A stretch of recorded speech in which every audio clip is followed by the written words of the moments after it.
एक बार एक पिता अपने बच्चों को घुमाने के लिए कहीं ले जा रहे थे। तभी रास्ते में कुछ घास होती है। वो पिता अपने बच्चे से बोलते हैं, बेटा इस घास को यहाँ से उखाड़ दो। बच्चा आसानी से उस घास को वहाँ से उखाड़ देता है। तभी वो दोनों आगे चलते हैं। फिर वहाँ पर उन्हें एक छोटा सा पौधा मिलता है। उस पौधे को देख पिता ने फिर अपने बेटे से बोलते हैं, बेटा इस पौधे को भी उखाड़ दो। बच्चा फिर जोर लगाता है और उस पौधे को भी वहाँ से उखाड़ देता है। फिर दोनों थोड़ा और आगे चलते हैं और फिर उन्हें एक बड़ा पौधा मिलता है। फिर पिता बोलते हैं कि बेटा इस पौधे को भी यहाँ से उखाड़ दो। पिता की बात सुनकर बच्चा फिर उस जोर लगाता है, पूरी ताकत लगाता है और उस पौधे को उखाड़ कर वहाँ से फेंक देता है। फिर वो लोग कुछ दूर आगे चलते हैं और उन्हें एक पेड़ मिलता है। फिर पिता अपने बेटे से बोलते हैं, बेटा इस पेड़ को उखाड़ कर फेंक दो। पिता की बात सुनकर बेटा ने बोला कि पिताजी ये पेड़ मुझसे नहीं उखाड़ पाएगा। फिर पिताजी ने बोले, बेटा तू ट्राई तो कर। पिता की बात मानकर और बेटे ने उस पेड़ को उखाड़ने के लिए कोशिश करने लगा।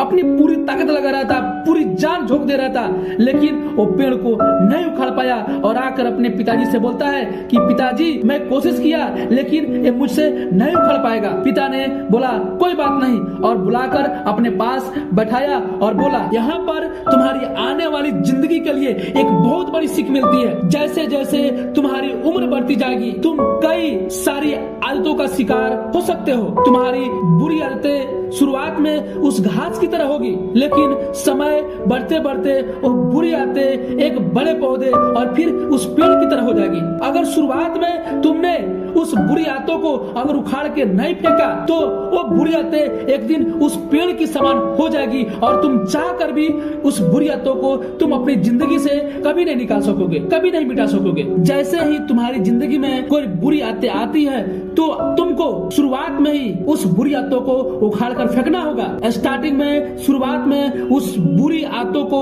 उखाड़ कर फेंकना उतना ही आसान होगा जितना उस घास को उखाड़ना होगा। अगर समय से उस बुरी आदतों को तुम उखाड़ कर नहीं फेंकोगे तो पेड़ की तरह हो जाएगी और तुम चाह कर भी अपनी जिंदगी से उस पेड़ को और अपनी बुरी आदतों को नहीं मिटा सकोगे। दोस्तों आदतें ही हमारा भविष्य बनाती है और आदतें ही हमारा भविष्य बिगाड़ती है। दोस्तों एक कहानी आप सभी लोगों को बहुत अच्छी लगी और मैं आप सभी लोगों से कहानी शेयर करना चाहता हूँ। दोस्तों एक गाँव में एक हाथी आई थी। उस हाथी को देखकर गाँव के सारे बुजुर्ग, सारी महिलाएं और सारे लोग उस हाथी के सामने आकर नतमस्तक होकर झुककर प्रणाम कर रहे थे, उससे आशीर्वाद ले रहे थे। तभी एक व्यक्ति ने देखा कि गांव के जितने भी सारे कुत्ते थे वो हाथी को देखकर बहुत ज्यादा भौंक रहे थे। उस व्यक्ति ने उस हाथी के पास आए और बोले, हाथी से पूछे कि आप ये बताइए ये कुत्ते आपको देखकर इतना भौंकते क्यों है? उस हाथी ने जवाब दिया कि भाई साहब इनको प्रॉब्लम शायद मेरे से नहीं है, इनको प्रॉब्लम उस चीज से है। वो देखते हैं कि मैं भी जानवर हूँ और तुम भी जानवर हो, लेकिन तुम्हारे सामने गाँव के सभी लोग प्रणाम कर रहे हैं, आशीर्वाद ले रहे हैं और झुक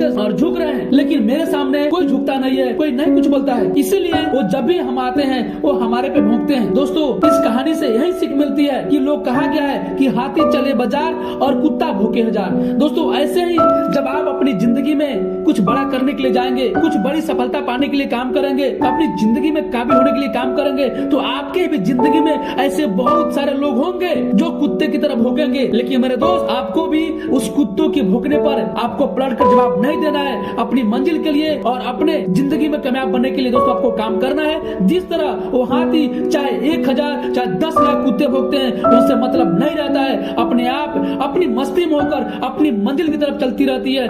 उसी तरह आपको भी आपके जिंदगी में चाहे कितने भी लोग होंगे उन पर ध्यान नहीं देना है और अपनी जीवन दोस्तों कामयाब होना है। दोस्तों आप सभी को एक कहानी अच्छी लगी होगी तो प्लीज आप हमारे चैनल को सब्सक्राइब करें दोस्तों और लाइक करें, शेयर करें। Thank you friends, all the best, जय हिंद।